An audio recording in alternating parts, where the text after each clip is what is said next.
Om Sairam, Shri Sai Satcharita, Chapter 3.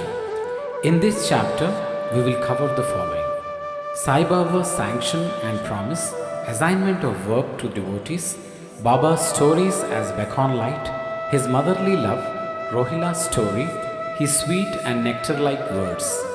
Sai Baba's sanction and promise. As described in the previous chapter, Sai Baba gave his complete assent to the writing of the Satcharita and said, "I fully agree with you regarding the writing of Satcharita. You do your duty, don't be afraid in the least. Steady your mind and have faith in my words. If my Leelas are written, the avidya, nescience, will vanish, and if they are attentively and devotedly listened to, the consciousness of the worldly existence will abate, and strong waves of devotion and love will rise up, and if one dives deep into my Leelas, he would get precious jewels of knowledge." Hearing this, the author was much pleased, and he at once became fearless and confident and thought that the work was bound to be a success. Then, turning to Shama Madhavrao Deshpande, Sai Baba said, "If a man utters my name with love, I shall fulfill all his wishes, increase his devotion, and if he sings earnestly my life and my deeds, him I shall visit in front and back and on all sides." Those devotees who are attached to me, heart and soul, will naturally feel happiness when they hear these stories. Believe me that if anybody sings my Leelas, I will give him infinite joy and everlasting contentment. It is my special characteristic to free any person who surrenders completely to me and who worships me faithfully and who remembers me and meditates on me constantly. How can they be conscious of worldly objects and sensations who utters my name, who worship me, who thinks of my stories and my life, and who thus always remember me? I shall draw out my devotees from the jaws of death. If my stories are listened to, all the diseases will be get rid of.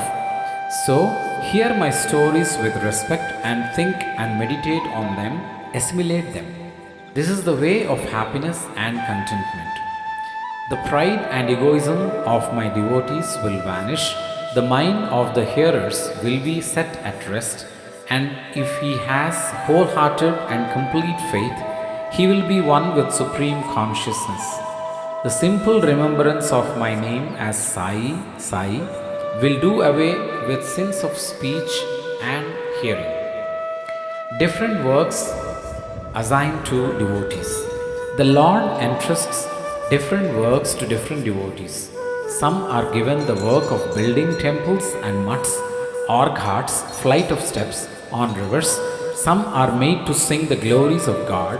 Some are sent on pilgrimages. But to me was allotted the work of writing the Sai Satcharita. Being a jack of all trades and master of none, I was quite unqualified for this job. Then, why should I undertake such a difficult task? Who can describe the true life of Sai Baba? Sai Baba's grace alone can enable one to accomplish this difficult work. So, when I took the pen in my hand, Sai Baba took away my egoism and himself wrote his stories. The credit of relating these stories, therefore, goes to him and not to me. Though Brahmin by birth, I lacked two eyes, that is, sight or vision, of Shruti and Smriti, and therefore was not at all capable of writing the Satcharita. But the grace of the Lord makes a dumb man talk, enables a lame man to cross a mountain. He alone knows the ways of getting things done as he likes. Neither the flute nor harmonium knows how the sounds are produced. This is the concern of the player. The oozing of Chandrakant jewel and the surging of the sea are not due to the jewel and the sea, but due to the rising of the moon. Baba's stories as beacon light. Lighthouses are constructed at various places in the sea. to enable the boatman to avoid rocks and dangers and make them sail safely. Sai Baba's stories serve a similar purpose in the ocean of worldly existence. They surpass nectar in sweetness and make our worldly path smooth and easy to traverse. Blessed are the stories of the saints when they enter our hearts through the ears. The body consciousness or egoism and the sense of duality will vanish. And when they are stored in the heart, doubts will evade, pride of the body will fall, and wisdom will be stored in abundance. The description of the Baba's pure fame and the hearing of the same with love will destroy the sins of the devotees, and therefore this is the simple sadhana for attaining salvation. The sadhana for Krita age was Sama Dhamma, tranquility of mind and body. For Treta age, sacrifice. For Dwapara, worship. And for Kali, the present age, it is the singing of this name and glory of the Lord. This last sadhana is open to all the people of the four varnas, that is, Brahmins, etc. The other sadhanas, such as yoga, tyaga, sacrifice, dhyan, meditation, and dhyan, dharana, concentration, are very difficult to practice. But singing and hearing the stories and the glory of the Lord Sai Baba is very easy.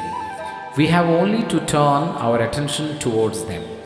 The listening to and singing of the stories will remove the attachment to the senses and their objects, and will make the devotees dispassionate and will ultimately lead them to self-realization. With this end in view, Sai Baba made me write his stories as Satcharita. The devotees may now easily read and hear these stories of Sai Baba, and while doing so, meditate on him, his form, and thus attain devotion to Guru and God Sai Baba. Get dispassion and self-realization. In the preparation and writing of this work, Satcharita, it is Sai Baba's grace which has accomplished everything, making use of me as a mere instrument. Motherly love of Sai Baba. Everybody knows how a cow loves her infant calf. Her udar is always full, and when the calf wants milk and dashes at the udar, out comes the milk in an unceasing flow. Similarly, a human mother knows the wants of her child beforehand and feeds him at her breast in time. In case of dressing and adorning the child, the mother takes particular care to see that this is well done. The child knows or cares nothing about this, but the mother's joy knows no bounds when she sees her child well dressed and adorned. The love of the mother is peculiar, extraordinary, and disinterested, and has no parallel. Sadgurus feel this motherly love towards the disciples. Sai Baba had the same love towards me, and I give an instance of it below. In 1916, I retired from government service. The pension that was settled in my case was not sufficient to maintain my family decently. On Guru Purnima, 15th of Ashada, day of that year, I went to Shirdi with other devotees. There, Mr. Anna Chinchanikal, of his own accord, prayed to Baba for me as follows. Please look kindly at him. The pension he gets is quite insufficient. His family is growing. Give him some other appointment. Remove his anxiety and make him happy. Baba replied, he will get some other job, but now he should serve me and be happy. His plates will be ever full and never empty. He should turn all his attention towards me and avoid the company of atheists, irreligious and wicked people. He should be modest and humble towards all and worship me with heart and soul. If he does this, he will get eternal happiness. The question, who is this he who worship is advocated, is already answered in a note on who is Sai Baba in the prologue at the beginning of this work. Rohila's story. The story of the Rohila illustrates Sai Baba's all-embracing love. One Rohila, tall and well-built, strong as a bull, came to Shirdi wearing a long kafni robe and was enamored of the Sai, who stayed there. Day and night he used to recite in a loud and harsh tone the Kalma, verses from the Holy Quran, and shout, Allahu Akbar. Rohila's story. The story of the Rohila illustrates Sai Baba's all-embracing love. One Rohila, tall and well-built, strong as a bull, came to Shirdi wearing a long kafni robe and was enamored of the Sai, who stayed there. Day and night he used to recite in a loud and harsh tone the Kalma, verses from the Holy Quran, and shout, Allahu Akbar, God is great. Most people of Shirdi were working in their fields during the day, and when they returned to their homes at night, they were welcomed with Rohila's harsh cries and shouts. They could get no sleep and felt much trouble and inconvenience. They suffered this nuisance for some days in silence, and when they could stand it no longer, they approached Baba and requested him to check the Rohila and stop the nuisance. Baba did not attend to their complaint. On the contrary, Baba took the villagers to task and asked them to mind their own business. He said to them that the Rohila had got a very bad wife, who tried to trouble the Rohila and himself. But hearing the Rohila's prayers, she dare not enter, and they were at peace.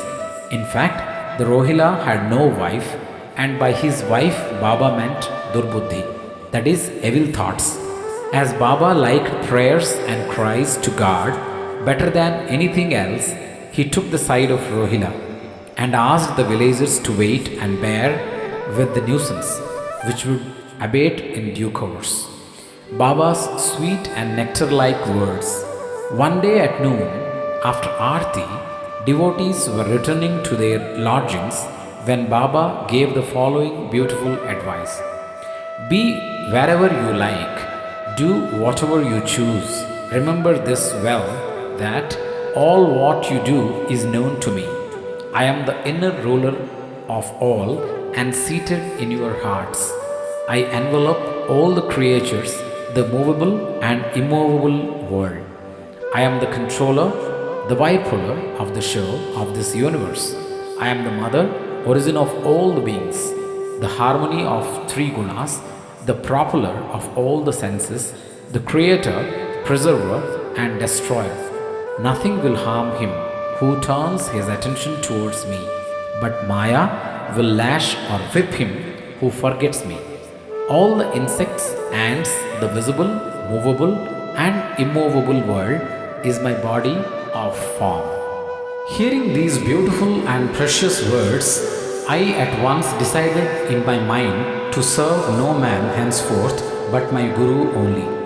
But the reply of Baba to Anna Chinchanikar's query, which was really mine, that I would get some job, began to revolve in my mind, and I began to think whether it would come to happen.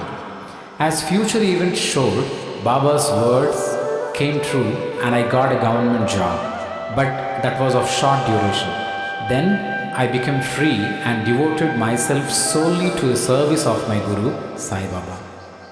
Before concluding this chapter, I request the readers to leave out the various hindrances such as indolence, sleep, wandering of mind, attachments to senses, etc., and turn their whole and undivided attention to these stories of Sai Baba.